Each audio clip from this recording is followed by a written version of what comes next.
تدوین کی آ کر مثلا زہد پر مبنی حدیثیں ایک جگہ کسی نے جمع کر دی، کسی نے بکر صدیق سے مروی حدیثیں ایک جگہ اکٹھی کر دی، کسی نے حضرت عمر سے جو مروی حدیثیں وہ ایک جگہ جمع کر دی، کسی نے عقائد کے اوپر مشتمل اسماء و صفات پر مبنی حدیثیں ایک جگہ جمع کر دی، کسی نے جو ہے نا وہ بالکل فقہی ترتیب کے اعتبار سے پہلے وضو، پھر اس طرح غسل، نماز، روزہ، حج، زکات، اس ترتیب سے حدیث کو جمع کیا۔ اس دور میں آ کر تدوین ہوئی ہے، کتابت تو پہلے ہی موجود تھی۔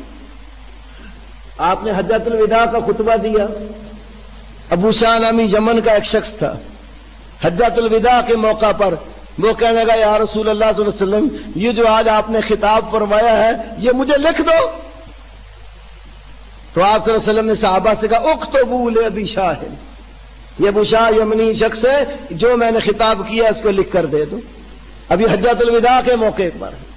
بعض لوگ کہتے ہیں یہ بعض حدیث میں یہ بھی تو ہے آپ صلی اللہ علیہ وسلم نے لکھنے سے منع فرمایا تھا،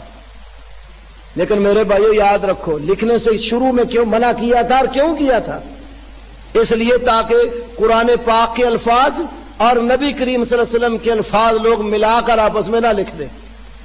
تاکہ یہ کام گڑبڑ نہ ہو جائے۔ جب ان کے ذہنوں میں یہ بات راسخ ہو گئی اللہ کے کلام کا انداز کہ یہ کلام اللہ ہے، اس کے بعد نبی صلی اللہ علیہ وسلم نے اجازت دی۔ اب یہ حجۃ الوداع کے موقع کی حدیث میں نے آپ کے سامنے رکھی، اور عبداللہ بن عمر رضی اللہ عنہ کو جب لوگوں نے منع کیا تو آپ نے اجازت دی، حکم دیا لکھو۔ تو وہ بالکل حدیث کو نہ سمجھتے ہوئے غلط انداز میں پیش کرتے ہیں کہ آپ نے منع کر دیا تھا لہذا یہ حدیث کو لکھی ہی نہیں گئی۔ بھائی اسی طرح جیسے آپ نے پہلے قبروں کی زیارت سے منع کیا تھا پھر فرمایا زیارت کیا کرو، ایسے ہی آپ نے پہلے شروع میں لکھنے سے روکا تھا، پھر آپ نے اجازت مرحمت فرما دی تھی اور فرمایا اب تو لکھا کرو، اور حدیث بیان کرنے سے شروع میں بھی منع نہیں کیا تھا۔ فرمایا حدثوا عنی ولا حرج، مجھ سے حدیث بیان کرو اس میں کوئی حرج نہیں ہے، بیان کرنے سے کسی وقت بھی منع نہیں کیا۔ کتابت کا ایک طریقہ سلیقہ جب صحابہ کرام کو معلوم ہو گیا اس کے بعد اجازت بھی مرحمت فرما دی۔ اور آج ہم دیکھتے ہیں صحابہ کے بعد تابعین، تبع تابعین کے زمانے میں امام بخاری، مسلم وغیرہ سے پہلے بھی حدیث کی کتابیں مرتب شدہ، مثلا امام عبداللہ بن وہب کی کتاب الجامع آج موجود ہے، امام مالک رحمہ اللہ کی موطا موجود ہے۔ اب امام مالک وہ ہے جو مدینے میں رہے اور انہیں حضرت عبداللہ بن عمر کی شاگردی ایک واسطے سے ہے، وہ حضرت نافع کے شاگرد ہیں اور حضرت نافع عبداللہ بن عمر کے شاگرد ہیں، ان کے درمیان اور صحابی رسول میں صرف ایک واسطہ ہے، اس لیے محدثین اس کو اصل اسانید سے بھی تعبیر کرتے ہیں کہ سب سے بہترین سند امام مالک نافع سے اور نافع عبداللہ بن عمر سے بیان فرما رہے ہیں۔ امام مالک کی موطا موجود ہے، امام شافعی کی کتاب العلم اور مسند شافعی موجود ہے، اور امام احمد بن حنبل کی مسند امام احمد موجود ہے، امام عبدالرزاق کی مصنف عبدالرزاق ہے، ابن ابی شیبہ کی مصنف موجود ہے، اور اس طرح امام سفیان ثوری کی کتاب الجامع موجود ہے۔ یہ ساری وہ کتابیں ہیں جو بخاری مسلم سے پہلے کی۔ امام بخاری نے آ کر ایک سب سے ایسا کام کیا جو پہلے محدثین میں سے کسی نے نہیں کیا۔ امام بخاری نے یہ کام کیا کہ جو صحیح اسانید کے ساتھ جتنی روایات ان کو معلوم تھی ان میں سے چناؤ کر کے ایک ذخیرہ مرتب کیا تاکہ اس کے اندر کوئی کمزور سند والی بات نہ آئے۔ یہ انشاءاللہ ہم جب بخاری کا درس آئے گا اس میں یہ بات عرض کریں گے۔ تو محدثین نے حدیث کو دونوں طریقوں سے ضبط کیا، اور اللہ تعالیٰ نے قرآن کی حفاظت کے جو دو اسباب پیدا فرمائے تھے وہی دو اسباب حدیث کی حفاظت کے پیدا فرما کے یہ دونوں وحیوں کو اللہ نے محفوظ کروا دیا، کیونکہ اللہ نے وعدہ کیا انا علینا جمع ہوا قرآن جہاں فرمایا، اسی طرح آگے اللہ تعالیٰ نے ثم انا علینا بیانہ کہہ کر قرآن کے بیان کو محفوظ کیا۔ اور آج میرے بھائیوں یہ جو وحی الہی قرآن اور سنت کی صورت میں، قرآن اور حدیث کی صورت میں ہے، دنیا میں واحد اہل الحدیث آپ کو ایسے ملیں گے جن کے عقیدے میں، فقہی احکام میں، مسائل میں حجت اگر صحیح ہے اصل تو صرف دو چیزیں، قرآن اور سنت، کتاب اللہ اور سنت رسول اللہ، جس کے بارے میں نبی کریم صلی اللہ علیہ وسلم اپنے آخری خطبے میں فرما گئے تھے، جس کو امام ابو نعیم اصبہانی نے تاریخ اصبہان میں، ابن ابی عاصم نے کتاب السنہ میں، اور اسی طرح امام حاکم نے اپنی موطا میں بیان فرمایا۔ آپ نے کہا لوگو ترکت فیکم ما ان اعتصمتم بہ،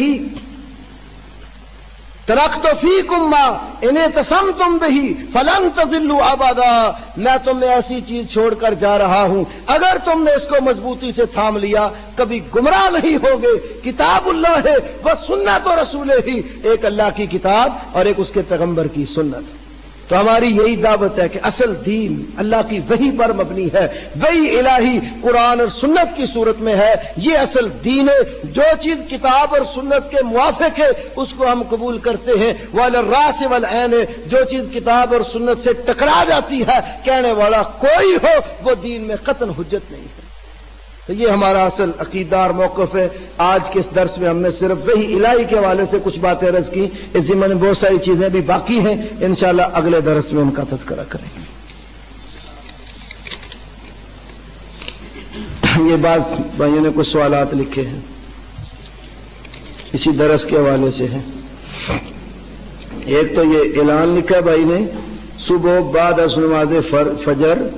جامع مسجد امیر معاویہ میاں کالونی میں بھائی ابو ہاشم صاحب کا درس ہوگا۔ یہ ایک سوال بھائی نے لکھا، وحی کی کل کتنی اقسام ہے؟ القاء کیا ہے؟ چونٹی کو حضرت سلیمان کی خبر کیا وحی کے ذریعے دی گئی؟ ایک ہے وحی جو اصطلاح میں معنی ہے، اصطلاح شرع میں وحی اس مخفی پیغام کو کہتے ہیں جو اللہ تعالیٰ اپنے پیغمبر کو دیتا ہے، اور ایک ہے لغت میں معنی۔ لغت کے اعتبار سے وحی کا لفظ القاء دل میں کوئی چیز بات ڈال دینے کے اوپر بھی ہوتا ہے، تو یہ جو چونٹی والا مسئلہ ہے یہ القاء کی صورت سے تعلق رکھتا ہے۔ تو اصطلاح میں جب وحی کی بات کرتے ہیں تو وہ وحی ہے جو اللہ تعالیٰ خفیہ پیغام بذریعہ فرشتہ یا کسی اور طریقے سے، جس کا سورہ شورى میں اللہ نے ذکر فرمایا کہ ما کان لبشر ان یکلمہ اللہ الا وحیا او من وراء حجاب او یرسل رسولا، تو اللہ تعالیٰ جو ہے کسی اپنے پیغمبر کو، اپنے نبی کو جو مخفی پیغام دیتا ہے شریعت کی اصطلاح میں وہ وحی ہے، اور وہی ہماری اس درس میں مراد ہے۔ ایک سوال بھائی نے لکھا، سیاستہ حضور پاک صلی اللہ علیہ وسلم سے 3-4 صدیاں بعد مرتب فرمائی گئی، اگر آپ غور فرمائیں تو میرے درس میں اس کا جواب ہو گیا ہے۔ سیاستہ کے تمام مصنفین محدثین اجمی لوگ ہیں، یہ بات بھی بالکل ہی غلط ہے، اب سمجھنے والی ہے، پراپوگنڈا ایک بہت بڑا۔ بعض لوگ کہتے ہیں حدیث جو ہے یہ اجمی لوگوں کی سازش کا نتیجہ، اجمیوں نے مرتب کی۔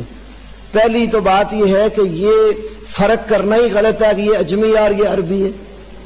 کہ اجمی جو بات کرے، جو بات محفوظ کرے وہ حجت نہیں ہے، اور عربی محفوظ کرے تو وہ حجت ہے۔ نبی صلی اللہ علیہ وسلم نے اپنے آخری خطبے میں کیا فرمایا تھا؟ کسی گورے کو کسی کالے پر، کالے کو گورے پر، عربی کو اجمی پر، اجمی کو عربی پر کوئی فضیلت نہیں ہے،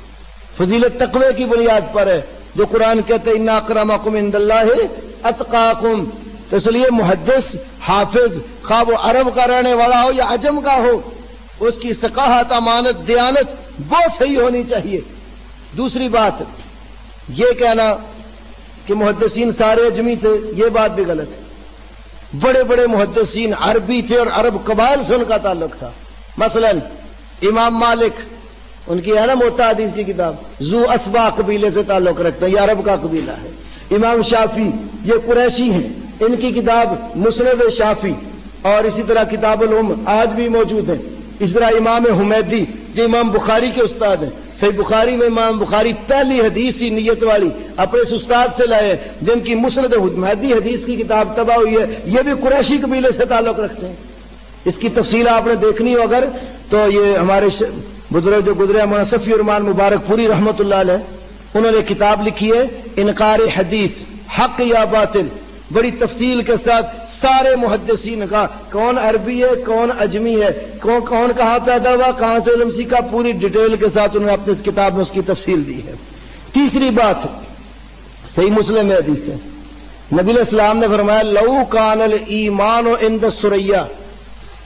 اگر ایمان ثریا ستارے تک بھی پہنچ گیا، زمین سے اٹھا دیا گیا، تو لا ینالہ رجال من فارس، ایک میں نالہ رجل من ابناء فارس، کہ فارسیوں کی اولاد میں سے ایک شخص اس کو پالے گا۔ اب فارسی جو ہے یہ عربی ہیں، تو نبی علیہ السلام تو بتا رہے ہیں کہ وہ ایمان ثریا ستارے تک بھی چلا گیا تو ایک اجمی فارسی اس کو اوپر سے زمین پہ لے آئے گا۔ حضرت سلمان فارسی کے متعلق یہ حدیث ہے۔ تب یہ اجمی تھے، تو اگر دین صرف عربوں کا ہی مرہون منت ہوتا تو عجب تو اجمی تو پھر دین سے محروم ہوتے ہیں، اور بڑے بڑے ائمہ حدیث